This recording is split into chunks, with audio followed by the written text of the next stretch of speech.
오늘은 2021년 마지막 주일입니다. 그래서 52주 중에 마지막 주일인데 우리는 오늘까지 어떻게 보면 정신없이 달려왔다는 말이 맞을까요? 하여튼 열심히 달려왔습니다. 코로나19로 인한 어려움 가운데서도 최선을 열심을 다해서 오늘까지 달려왔습니다. 그런데 오늘까지 달려온 목적이 무엇일까 생각해 볼 필요가 있겠죠. 최고가 되기 위해서 달려왔는가? 아니면 1등을 위해서 달려왔는가? 아니면 시간의 흐름 속에 마지 못해서 그냥 따라왔는가? 달려온 것인가? 우리는 분명한 목적을 가지고 달려왔다고 생각되어집니다. 그래서 정말 영혼의 때를 위해서, 아니 정말 하나님을 기쁘시게 하기 위해서, 하나님의 뜻을 이루기 위해서, 내 신앙을 위해서 달려왔는가? 더 나아가 영원한 하나님의 나라를 바라보면서 기쁨과 소망 중에 달려왔는가 생각해 볼 필요가 있지 않겠습니까? 그래서 오늘 본문 말씀은 마지막 때에 있을 모습을 기록하고 있죠. 특히 마태복음 25장에서는 바로 세 가지 비유를 통해서 마지막 때 모습을 가르쳐 주는데, 열처녀의 비유죠. 오늘 읽은 본문의 말씀입니다. 그리고 달란트 비유, 그리고 양과 염소의 비유죠. 왼쪽과 오른쪽, 오른쪽과 왼쪽, 양과 염소의 비유를 통해서 마지막 때에 있을 모습을 우리들에게 보여주고 있는 내용들이죠. 그러면 오늘 읽은 본문의 말씀의 가르침의 특징이 뭔가? 반드시 시작과 끝이 있다는 것을 우리들에게 가르쳐 줍니다. 1년은 52주입니다. 참으로 짧은 순간으로 다 지난 간 것 같죠. 그래서 1월 첫 주는 이렇게 쳐다보면 저 멀리 있는 것 같은데 금방 다 지나가는 것 같습니다. 시간 속에 우리 인생은 이와 같은 12월을 맞이할 때마다 시간이 귀하다, 빠르게 지나간다, 날아간다, 달려간다 이런 표현을 하죠. 정말 12월이 되면 시간의 빠름을 우리가 깨닫게 됩니다. 1년은 365일이고 총 8,760시간입니다. 총 8,760시간인데 우리는 이 한 해를 보내면서 8,760시간을 보람되게 후회 없이 정말 가치 있게 살았는가 돌아볼 필요가 있지 않겠습니까? 그러면서 우리는 사람에게는 누구나 시작과 종말이 있다는 사실이죠. 그래서 성경은 태초에라고 시작합니다. 창시 1장 1절에 보면 태초에 하나님이 천지를 창조하시니라고 말하는데, 이 태초란 말은 영원의 허리가 잘리면서 시작되는 바로 시간이죠. 다시 말하면 태초에 하나님은 영원하신 하나님인데 그 영원하신 한 부분을, 허리를 딱 잘라서 시작되어졌다는 거죠. 태초가 시작된 겁니다.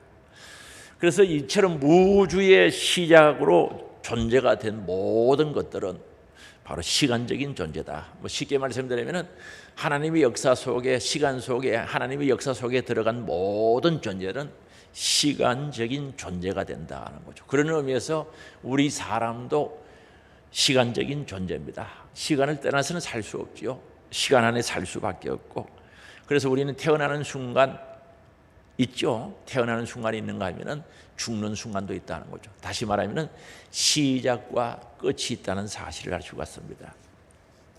그래서 우리에게 종말은 오고 있죠.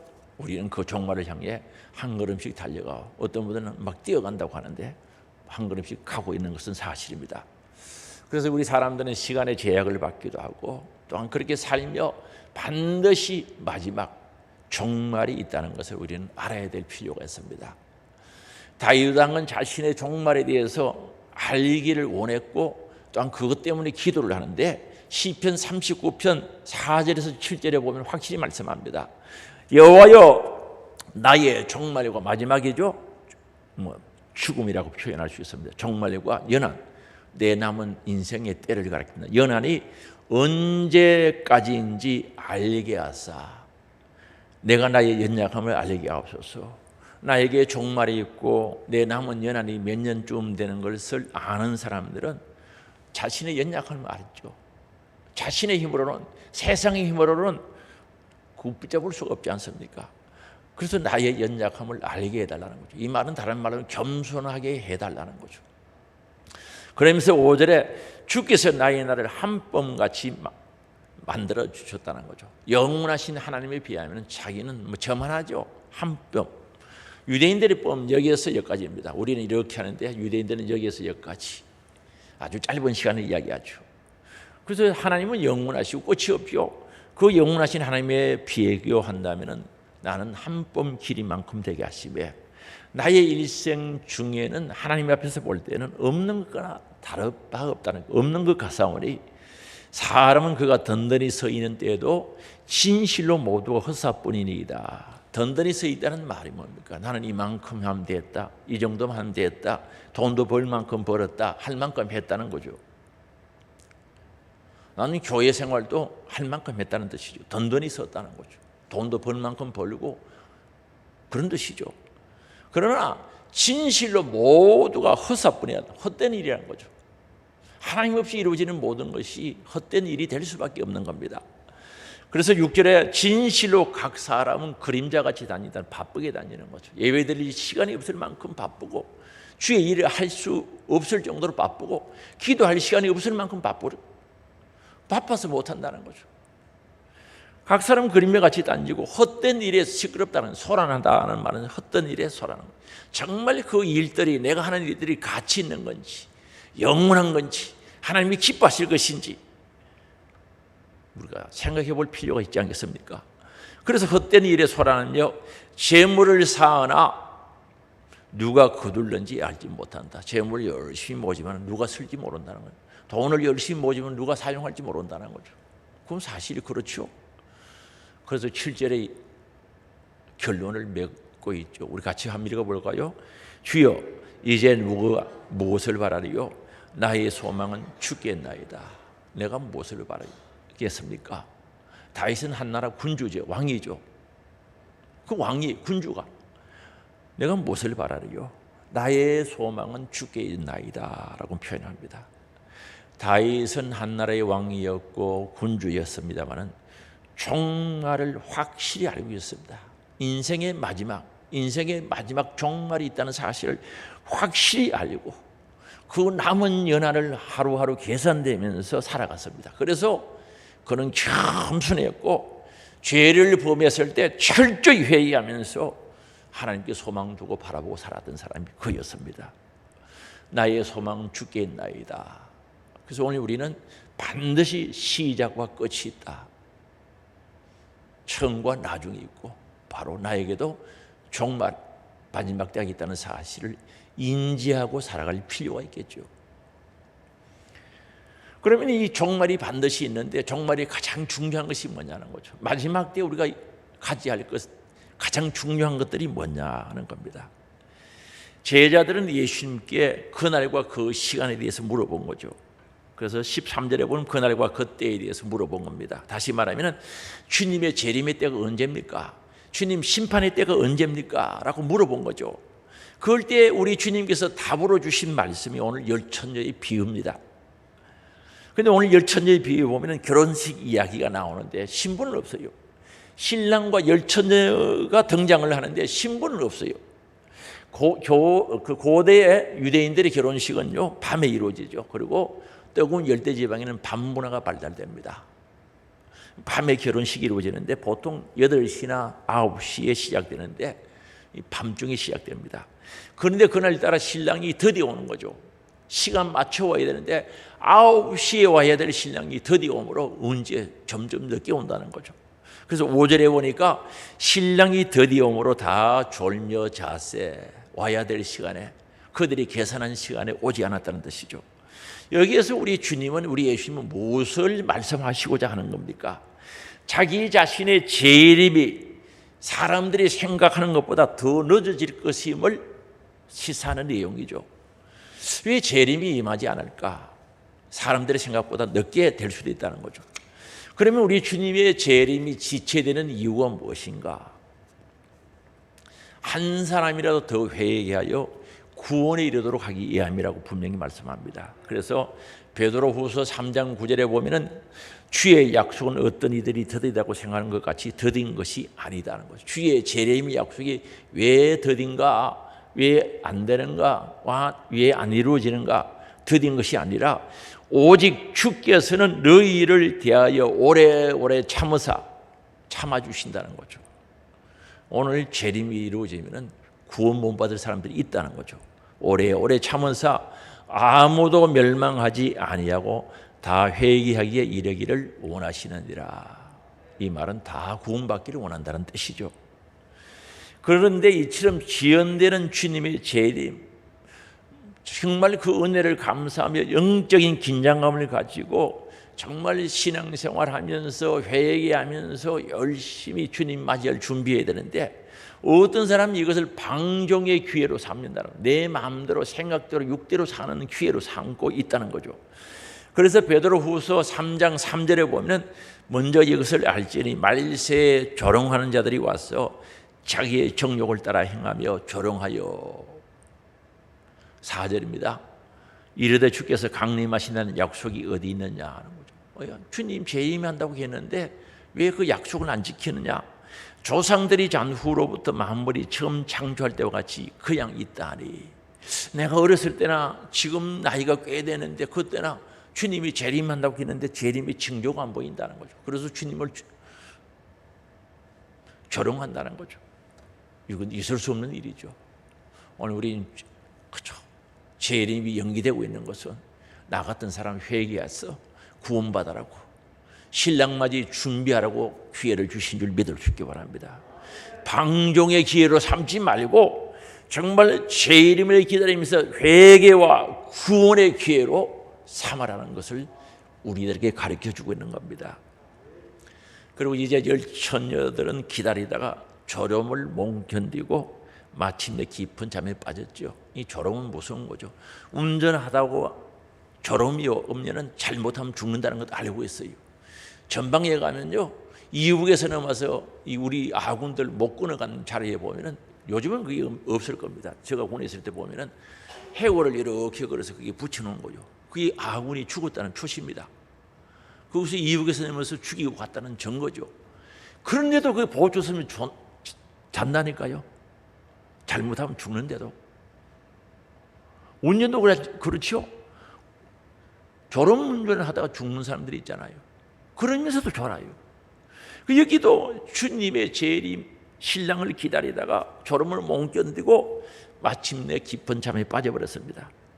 이런 정신을 잃고 잠든 사이에 신랑이 당도한 곳에 도착했습니다. 급하게 깨어난 처녀들은 단장하기에 바빴던 겁니다. 가장 단장하는데 필요한 게 뭡니까? 등불을 챙기는 거죠. 밤인데 오늘날처럼 전기불이 가로등이 있는 그런 시대가 아니지 않습니까? 그런데 문제가 생긴 거죠. 5 처녀는 불을 켜는 순간, 5 처녀가 불을 켜는 순간 나머지 5 처녀들의 자신의 불이 꺼져간다는 사실을 알았던 거죠. 다시 말하면 기름이 없다는 사실을 알았던 거죠. 여기서 무엇을 가르쳐 줍니까? 졸았던 것도 잠잤던 것도 흠이 아니죠. 졸고 잤어요. 흠이 될 수 없습니다. 왜요? 지혜로운 자나 미련한 자나 다 같이 졸다가 잠에 빠져버렸습니다. 그런데 문제는 뭡니까? 기름이 없었다는 거죠. 기름. 당시에 밤 결혼식에 있어서 정말로 중요한 것은 등불이었던 거예요. 등불이 없으면 결혼식이 진행될 수가 없고 해볼 수가 없지 않습니까? 미련한 자들이 등불을 켜자마자 꺼져가고 있었으니 그들이 아예 처음부터 기름을 준비하지 않았던 것 같습니다. 다시 말하면 기름의 중요성을 인식하지 못했던 거죠. 그러면서 살면서 기름을 준비하지 않았다는 겁니다. 그런데 그들은 자신들이 기름 결핍 모자람을 너무 늦게 깨달은 거죠. 1시간 전에만 알아도, 아니 2시간 전에만 알아도 준비했지 않겠습니까? 그들이 기름이 없다, 불이 꺼져간다는 것을 깨달았을 때는 너무 늦게 깨달았다는 거죠. 이처럼 자기의 영혼과 생명의 문제가 운명의 순간에 이르러서야 비로소 자기를 돌아보는 것은 어리석은 자들의 공통된 특징이라고 볼 수가 있습니다. 오래전의 이야기입니다만은 알코올 중독자가 있었어요. 간이 아주 나빠서 병원에 입원한 거예요. 제가 신방 가서 술 그만 잡수라고 그랬어요. 먹지 말라 그랬어요. 싱긋이 웃으면서 안 들어요. 계속 술을 먹은 거예요. 또 입원했어요. 술을 먹은 거예요. 하여튼 시간이 한 6개월이나 지나갔는가 또 병원에 입원했다고 해서 가보니까 그때는 이미 때가 늦은 거예요. 제가 신방 갈 때마다 이야기했거든요. 당신의 몸에 한계점이 오는데 술을 먹다 그 한계점을 넘어서 버리면 약도 소용없고 치료받을 길이 없다고, 제발 지금이라도 술 끊고 조심하라고 그랬어요. 그분 강정화가 심해서 죽었는데 안 듣는 거예요. 그래서 이제 마지막 입원해서 오라고 해서 갔으니까 뭐더라고요. 어떻게 해달래요? 울면서. 이제 곧 죽어가는데 해달라는데 어떻게 하겠어요? 약으로 됩니까? 우술로 됩니까? 어떻게 합니까? 제가 할 말이 없는 거예요. 그렇다고 해서 왜 그때 말 안 들었냐고, 그거 무슨 한들 소용이 있겠어요? 왜 그때 술 먹지 말라고 할 때 그때 안 잡쌌으면 괜찮았을 텐데 그 말도 할 수 없는 거예요. 이미 때가 늦다는 거죠. 한계점이 온 거예요. 송도 사셨는데 장례 다 치러준 겁니다. 제가 치른 건 아니지만 장례 예배 다 드리고 했는데 그게 아직도 안 잊어지는 거예요. 제가 진짜 이야기했거든요. 당신 간 안 좋기 때문에 한계선 넘어가 버리면 안 된다는 거예요. 돌아올 수 없다는 거죠. 아무리 이야기해도 알아듣지를 못했어요. 사랑하는 성도 여러분, 오늘 우리 신앙생활, 외적인 신앙생활에 만족해하지 말고 여러분의 내적인 준비가 얼마나 충실한지 점검해 볼 필요가 있다는 거죠. 화년의 여러분의 등불은 이 시대의 광풍을 견뎌낼 만큼 든든한가? 모진 바람이 불어도 꺼지지 아니할 만큼 불이 붙일 수 있는가? 그리고 여러분의 그릇에는 영적인 어두운 시대를 밝힐 만한 성령의 기름으로 충만한가? 돌아볼 필요가 있다는 거죠. 왜요? 주님 왔을 때는, 신랑이 당도했을 때는 이미 늦다는 거죠. 어떻게 해볼 수가 없다는 거죠.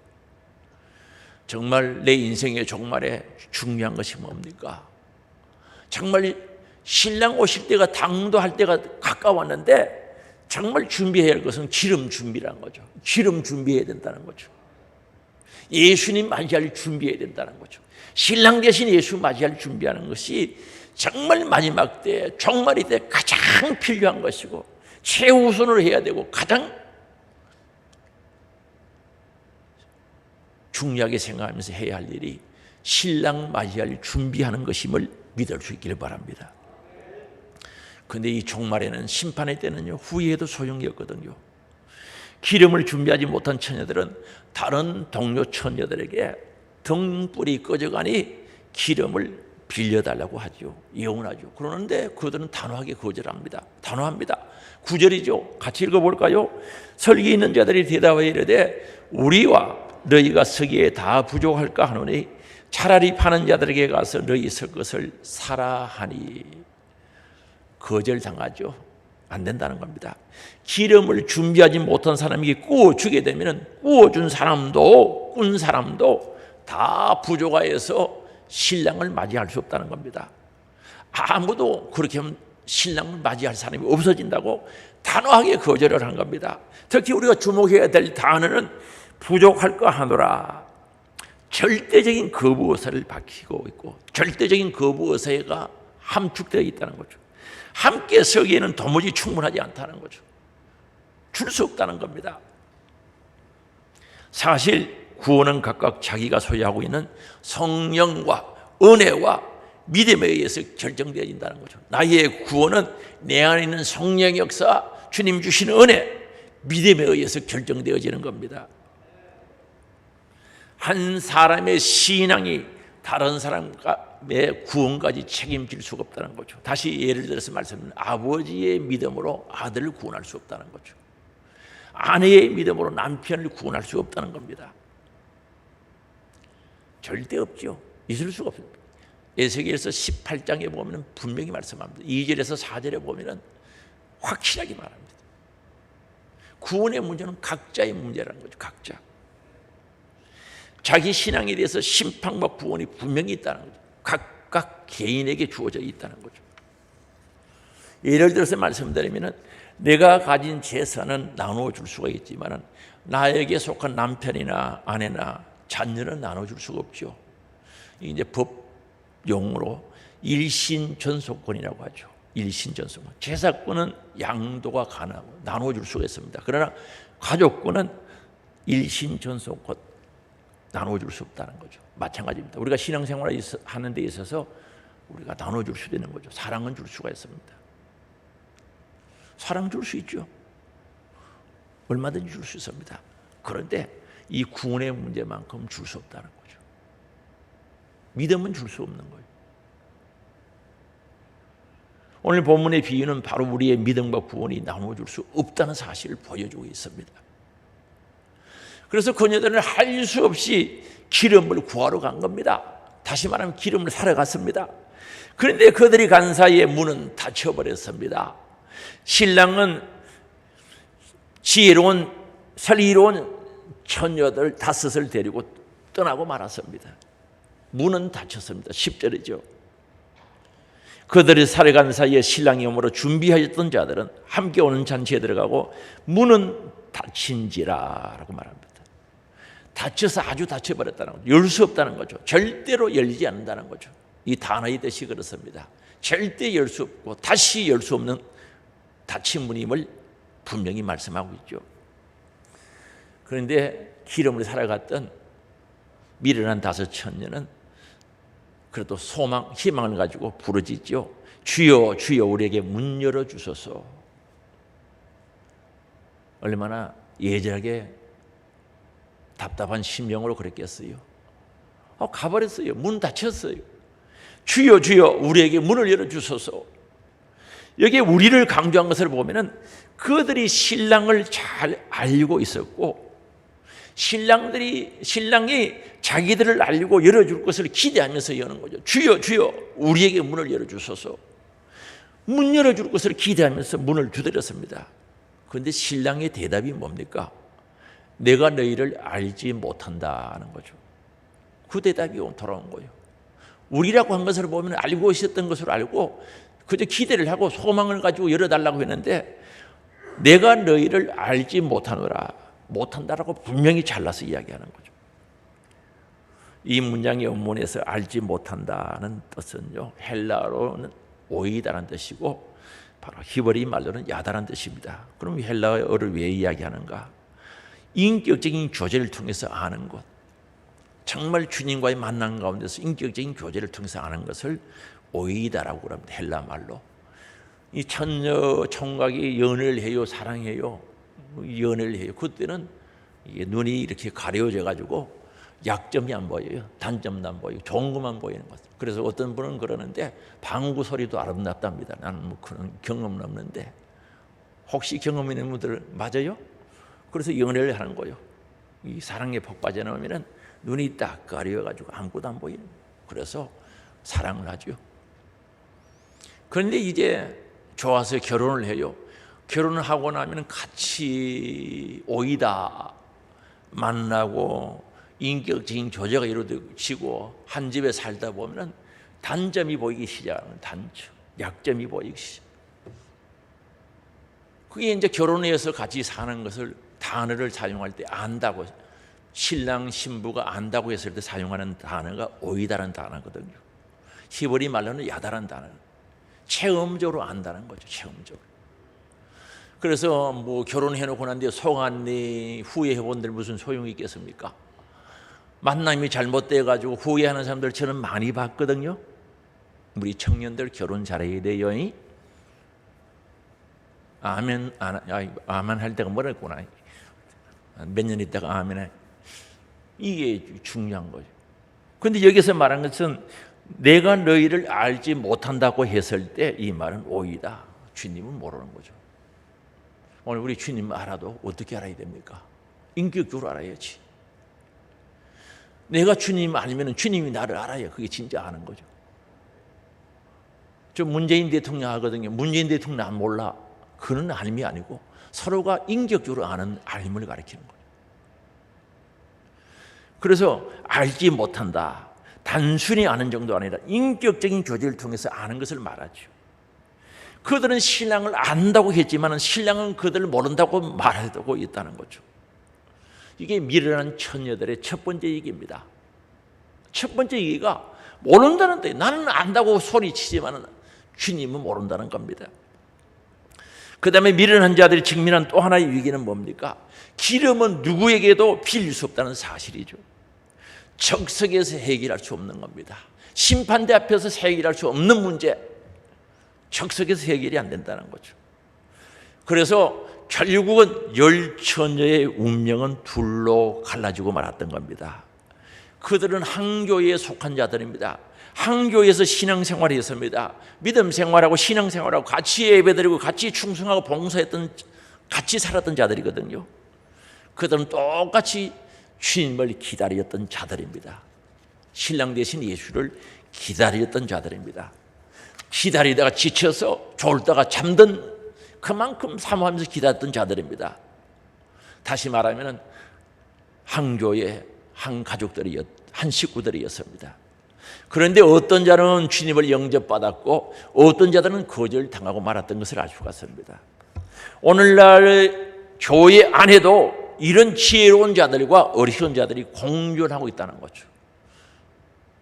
밭에는 알곡과 곡식과 가라지가 있듯이 지혜로운 자들과 어리석은 자들이 공존하고 있는 것이 교회 안입니다. 그래서 주님으로부터 버림받은 처녀들은 기름이 중요하다는 것을 진짜 몰랐습니다. 알았으면 준비했지요. 너무 늦게 깨달았던 거죠. 기름은 주님 오심을 준비하는데 가장 중요한 요소입니다. 그런데 그들은 준비하지 못했습니다. 가장 중요한 것을 준비하지 못했습니다. 누가? 미련한 자들이 준비하지 못했던 겁니다. 그럼 기름이 무엇일까요? 등불은 형태가 있는데 기름은 형태가 없습니다.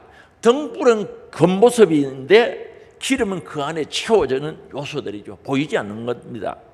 등불은 기름이 채워져야만 비로소 가치를 발휘할 수 있습니다. 등대에 구실을 할 수가 있다는 거죠. 그럼 기름은 과연 무엇일까요? 오늘 읽은 본문 말씀에서 찾아보면 그 내용이 없어요. 그런데 마태복음 25장의 첫 번째 비유와 두 번째, 세 번째, 다시 말하면 달란트 비유와 양과 염소 비유를 자세히 읽어보면 기름이 무엇인가를 우리에게 암시해주고 있다는 거죠. 이제 이 주석 같은 책에 보면 이 기름이 무엇일까? 어떤 분은 믿음이라고도 그래요. 믿음. 어떤 분들은 성령 충만이라고 그래요. 믿음과 성령 충만은 동일하다고 볼 수도 있죠. 그런데 달란트 비유는 종들이 얼마나 주인을 신뢰하면서 주인이 준 기회를 선용해서 성실하게 살았느냐를 보여주는 거죠. 한 달란트, 두 달란트, 다섯 달란트를 맡기지 않습니까? 주인을 신뢰한다는 게 중요하죠. 주인을 믿었다는 거죠. 그래서 주인이 준 기회를 선용해서 선하게 사용해서 성실하게 살았고 갑절을 남긴 자들이죠. 그럼 기름이 뭐냐? 우리 안에 믿음이 있고 성령이 충만하면 주인을 신뢰할 수밖에 없지요. 주인이 맡겨준 기회를 선하게 사용하고 성실하게 사용하죠. 그게 믿음 있는 자고 성령 충만한 자의 삶이 아니겠습니까? 내 안에 믿음이 있고 내 안에 성령이 충만하고 정말 기름이 채워져 있다면, 기름이라고 하면은 하나님을 신뢰하면서 그분이 나에게 맡겨준 귀한 것들을, 귀한 기회를 놓치지 않고 선용하고 성실하게 살아갈 수밖에 없다는 거죠. 그게 오늘 마지막을 준비하는 우리의 삶이 되어야 되지 않겠냐는 거죠. 그리고 양과 염소의 비유는 뭡니까? 신앙적인 행동의 동기가 어디 있느냐를 묻고 있는 거죠. 염소들도요, 신망이 잘 다녔다는 거죠. 헐벗을 때 옷 입을 것 갖다 주고, 굶주리고 있을 때 밥 먹을 것 갖다 주고, 음식 갖다 주고, 옥에 갇혔을 때 찾아뵙었다는 거죠. 아무나 할 수 있는 겁니까, 그게? 그런데 예수님은 도무지 나는 너희들을 모른다고 그랬다는 거죠. 그들의 신앙적인 동기, 행동의 동기, 움직이는 동기, 예배드리는 동기, 충성하는 동기, 헌금하는 동기가 뭐냐는 거죠. 왜 하느냐는 거죠. 내 안에 성령이 충만하고 믿음이 충만한 주를 기쁘시게 하며 주의 뜻을 이루기 위해서 살아가는 게 아니겠습니까? 당연히 따라와야 될 것 아닙니까? 그렇다면 정말 우리의 삶을 결정하는 분은 오직 성령 하나님이신데, 성령의 인도를 따라 주의 말씀에 순종하고 살아가는가 그렇지 않는가 우리에게 묻고 있기도 하다는 사실이죠. 그래서 우리는 여기서 생각해야 되는 게 뭡니까? 지금까지 혼인잔치 이야기가 아니라 마지막 날에 주님을 만나는 교회의 모습을 우리들에게 가르쳐주고 있다는 거죠. 마지막 날에 주님을 맞이할 거룩한 신부의 모습을 우리들에게 가르쳐주고 있는 모습들이죠. 그래서 오늘 저도 포함됩니다만 우리 모두가 등불을 준비해 놓았습니까? 이 질문 앞에 뭐라고 준비하겠습니까? 등불에는 반드시 기름이 있어야 되는데 등불도 준비하고 등도 준비하고 기름도 준비했느냐, 이 물음이죠. 뭐라고 대답하실 것 같습니까? 등과 기름을 준비해 놓았습니까? 그렇다면 우리가 등불을 준비했다면 그 안에 담긴 것이 무엇이냐는 거죠. 믿음이 있다면, 성령이 충만하다면 내용이 있어야 된다는 거죠. 믿음이 충만한데, 성령이 충만한데 그게 반드시 내용이 있어야 되지 않겠습니까? 에녹은 300년 동안 하나님과 동행했던 거죠. 자녀 낳고 양육시켜가면서 20년, 30년도 아닌 300년을 동행했는데, 그러면 그가 동행했다고 했을 때 동행했던 장수가 있고 동행했던 내용이 있지 않겠습니까? 오늘 우리 한 사람 한 사람이 한 분 한 분이 주님과 동행했다면 그 내용이 있을 텐데, 그와 함께 했던 장수가 있을 텐데 그게 뭐냐는 거죠. 1년을 지나오면서 주님과 동행했더라면 동행했는 장수가 있어야 되지 않겠어요? 어디서 동행했습니까? 동행했던 내용이 뭐냐는 거죠. 그 내용이 최후의 우리들의 인생을 갈라놓는다는 사실을 알아야 됩니다. 믿음 좋습니다. 신앙 좋습니다. 성령 충만합니다. 좋아요. 그러나 그에 대한 내용에 따라서 갈라지게 된다는 사실이죠. 한편은 주님 맞이할 수 있고 한편은 주님 맞이하지 못한다는 거죠. 분명히 갈라진다는 거죠. 이 진리는 너무나 간단하죠. 있음과 없음의 차이라는 거죠. 기름 있음, 기름 없음. 등불을 준비했음, 준비하지 못했음. 있고 없음으로 딱 갈라지는 거죠. 이건 부인할 수 없는 사실이죠. 어떻게 없는 것을 있다고 할 수 있겠습니까? 전지전능하시는 우리의 중심을 깨돌보신 하나님이신데 없는 것을 있다고 할 수 있으며 있는 것을 없다고 할 수 있겠습니까? 그래서 오늘 우리가 마지막 때 종말에 주님 앞에 섰을 때 있느냐 없느냐가 딱 우리에게 질문되어지는 거죠. 그런데 없는데 집에 놔두고 왔다고요? 우리 집에 있다고요? 아니죠. 그래서 오늘 우리는 있어야 됩니다. 등불이 있어야 됩니다. 등도 있고 기름도 있어야 됩니다. 믿음이 있어야 됩니다. 예수 생명이 있어야 됩니다. 성령 충만이 있어야 됩니다. 성령 충만이 없는데 뭐 있다고 그래? 없는 건 없는 겁니다. 그래서 그리스도인들의 내면을 들여다보면 하나님 앞에 산다는 그리스도인들은 실상 하나님이 없는 사람들이 많아요. 하나님 말씀대로 삽니다. 하나님 사랑합니다. 그런데 실상은 그 속에 하나님 없는 사람이 가짜, 하나님 없는 사람이 있고 하나님이 없는 것처럼 사는 사람들인데 그들 보면 하나님이 살아계신 거예요. 그 속에. 그래서 하나님 앞에 사는 사람들이 있다는 거죠. 이 두 부류의 사람이 있다는 사실을 알아야 돼요. 다시 말하면 이 두 부류의 신자가 있다는 사실을 오늘 본문의 말씀을 우리들에게 깨닫게 해준다는 거죠. 하나님 앞에서 삽니다. 하나님 사랑합니다. 실상은 하나님 없이 살아가는 사람들, 내 마음대로 사는 사람들, 내 욕심대로 정욕대로 사는 사람들은 미련한 다섯 처녀와 다를 바가 없다는 사실이죠. 오늘 우리는 시간은 점점 갑니다. 종말은 다가오고 있습니다. 심판의 때는 오고 있습니다. 주님 앞에 계산될 때는 다가오고 있다는 거죠. 있느냐 없느냐 갈림길에 딱 서게 되는 거죠. 그럴 때는 빌리러 갈 수도 없어요. 사러 갈 수도 없어요. 어떻게? 우리 모두가, 우리 사랑하는 하늘소망 가족들이요, 종말의 주님으로부터 나는 너희를 모른다라 거절받는 분이 한 분도 없기를 바랍니다. 그래서 절망에 떨어지지 않기를 바랍니다. 예전한 마음으로 부탁합니다. 정말 기쁨으로 주님을 맞이할 수 있어야지.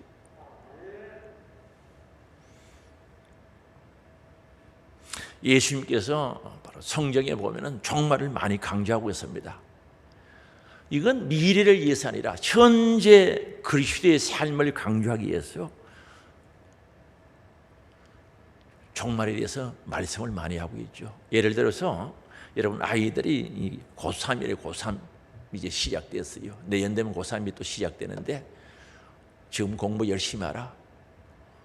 야, 시험 줬어. 떨어져 버리면 너 인생이 어떻게 돼? 그럼 시험의 결과를 자꾸 앞으로 바라보고 이야기하는 것은 지금 너 생활이 성실하게 살아가라는 것을 가르치는 거죠.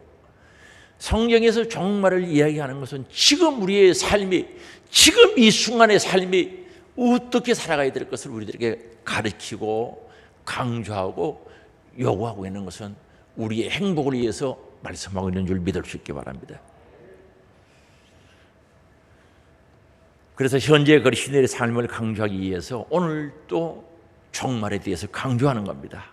지금 여기서 어떻게 살고 있는가 강조는, 지금 살고 있는 모습이 미래의 나의 모습이 된다는 사실을 알아야 됩니다. 지금 나의 삶의 모습이 마지막 심판 때의 모습이 된다는 사실을 잊어버리면 안 됩니다. 오늘의 미래를 결정하는 것이지 미래가 미래를 결정하는 것은 아니다는 거죠. 착각하지 마세요. 다음에 잘한다, 미래에 잘한다, 내일부터 잘한다. 아니, 미래가 미래를 결정하는 것이 아니고 오늘 이 순간이 나의 미래를 결정한다는 사실을 잊어버리면 안 된다는 거죠. 그래서 믿음의 사람들은, 성령에 충만한 사람들은 어떻게 신앙생활, 고난과 환난과 역정이 와도 오늘을 변하지 않는 겁니다.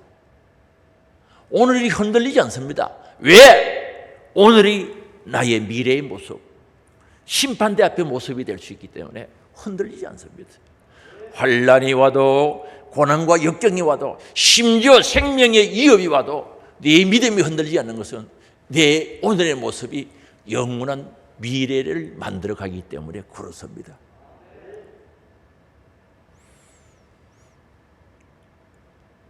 종말론자들의 과오가 바로 여기 있다는 거죠. 하루하루 성실하게 살면은 그것이 내 종말을 준비하는 건데, 종말이 종말을 준비하는 것으로 착각하고 담이 성경해 보세요. 그렇게 하다가 무리만 일으킨 거예요. 오늘 우리 기다리지만 말고 기다림 속에, 그 소망 속에 오늘을 성실하게, 진실하게 말씀 안에서 믿음으로 성령 충만함으로 살아가는 은혜가 있기를 원합니다. 정말 이 은혜 속에 우리에게 소망이 있지 않겠습니까? 한번 생각해 보세요. 과일나무를 심지도 않고 과일을 기다린다. 사과나무를 심지도 않고 사과를 기다리고 있다. 어리석죠? 씨를 뿌리지 않고 가을에 수확을 기다린다. 미련하죠? 얼마나 미련합니까? 호박씨가 집에 있어요. 봄에 심지 않고 가을에 호박을 기다린다. 그보다 미련한 사람이 어디 있어요? 자연의 이치는 잘 아는데 영적인 이치를 우리가 잘 알아야 돼요. 영적인 원리를 잘 알아야 되는 거죠. 신앙적인 원리를 알고 오늘 지금 성실하고 말씀 따라 살아가는 은혜가 있기를 원합니다. 우리 주님을 기쁘시게 되는 게 뭡니까? 그죠? 말씀 따라 살려고 믿음으로 사는 그 길이 주님을 기쁘시게 하는 것이고, 그것이 내 장래의 보장이 되어진다는 거죠. 우리 중에 누가 지혜로운 사람인가? 누가 어리석은 자로 살고 있는가? 참 중요하지 않습니까? 이게 교회 안의 이야기들입니다. 성경에서 말하는 하나님의 나라 밭은 교회 안의 이야기죠. 알곡과 가라지 있다는 거죠. 오늘 우리는 지혜로운 자가 될 수 있길 바랍니다. 저는 이제 기도하면서 생각하기를 또 2021년도도 이렇게 돌아보니까 여러분들이 있어서 너무 행복했다 싶은 생각을 가졌습니다. 사랑합니다. 주 안에서 정말로 주 안에서 사랑합니다. 같이 있었으니까 같이 예배드리고 또 같이 기도할 수 있고 같이 예배드릴 수 있고 같이 한 소망을 가지고 한 마음으로 오늘까지 지나온 것 전부 주님의 은혜입니다. 이 사랑의 마음, 은혜로운 마음, 주님이 주신 믿음, 주님이 주신 예수의 생명, 주님이 주신 성령 충만함, 하늘의 소망. 우리 교회 이름이 뭐죠? 그렇죠. 하늘 소망 가지고 오늘도 꿋꿋이 서서 한 걸음 한 걸음 나가는 그 걸음이 내 영혼의 때를 위한 걸음이 되어지기를 원합니다. 13절에 보니까 말씀합니다. 그런즉 깨어 있어라. 너희는 그날하고 그때를 알지 못하느니라. 주님이 주신 말씀이죠. 그런즉 깨어 있어라. 오늘 영육이 깨어 영혼의 때를 준비하는 소망 있는 신앙생활이 되시기를 주의 이름으로 축복합니다. 주여 한번 부르고 통성으로 예절하게 회개하며 기도하며 결단하며 나아갈 수 있기를 바랍니다. 주여 한번 부르고 같이 기도합니다. 주여 아버지 주님 감사합니다. 저들을 사랑하시고 오늘도 아버지 하나님 2021년 마지막 주일을 맞이하여 한 해의 시작이 있었는데 이제 마지막 휴일이 왔음을 압니다. 우리 인생에게 시작이고 반드시 끝 심판이 있다는 사실을 오늘 이 한 해를 보내면서 깨닫게 해주심을 감사합니다. 아버지 누구도 피할 수 없는 시작과 종말의 아버지 시간들을 계수하는 지혜를 저들에게도 허락하사 아버지 내 남은 때를 알게 하시고 내 종말을 알게 하는 지혜를 구하는 지혜로운 자들이 될 수 있도록 슬기로운 자들이 될 수 있도록 역사하사 주께서 저들에게 맡겨주신 귀한 사명 잘 감당하게 하시고 정말 성실하게 감당하게 하시고 주님을 사랑함으로 주님을 기쁘시게 해드리려고 충성하는 저들 될 수 있도록 역사하여 주시기를 원합니다. 날마다 새롭게 하시며 날마다 소망 중에 믿음과 성령 충만함으로 아버지 등 준비하고 기름 준비하여 등불 들고 나아갈 수 있도록 역사해 주시기를 원합니다. 우리에게는 소망입니다. 영광입니다. 하나님 나라는 오고 있습니다. 그날을 향하여 진보하는 저들 될 수 있도록 역사해 주시기를 원합니다.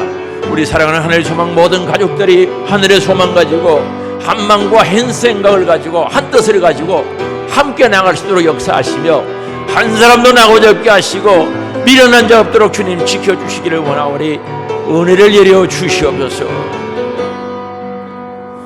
하나님의 아버지 한 해의 시작 엊그제 같은데 이제 한 해의 마지막 주일을 맞이하여 우리 인생에게 시작과 끝이 있고 시작과 종말이 있다는 사실을 다시 한번 깨우쳐 주심을 감사합니다. 이 사실은 누구도 피할 수 없는 사실이기에 저들 알게 하시고 종말에 꼭 필요한 것 기름 준비하게 하옵소서. 믿음 충만 성령 충만하게 하시고 정말 하나님을 기쁘시게 해드리는 저들 되어지기를 원합니다. 하나님께서 주신 귀하신 뜻을 이루어드리게 하시며 정말 하나님이 기뻐하시는 일을 이루어가게 하옵시기를 바라고 원합니다. 아버지 기름은 빌릴 수도 없고 줄 수도 없는 것 내가 가져야 하는 것이기에 하나님으로부터 받아야 하는 것이기에 사야 하는 것이기에 오늘도 믿음의 충만함과 성령 충만함으로 주의 일하는 일에 아름다운 동기를 가지게 하시고 주님을 신뢰하며 성실하게 맡겨주신 귀한 시간들 영혼의 때를 위해 살아갈 수 있도록 역사하여 주시옵소서.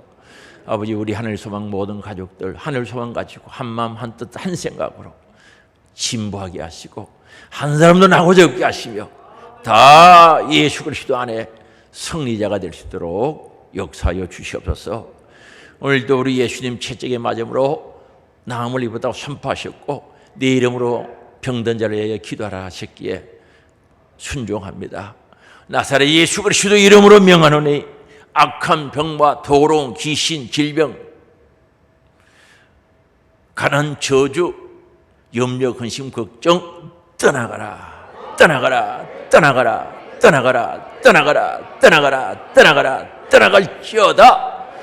치료하시고 회복시켜 주시며 건강케 하시고 아버지 큰 믿음과 성령 충만함으로 승리하는 저들 되게 하시고 값지게 서임받게 하옵소서. 예수님의 이름으로 기도드리옵나이다. 아멘.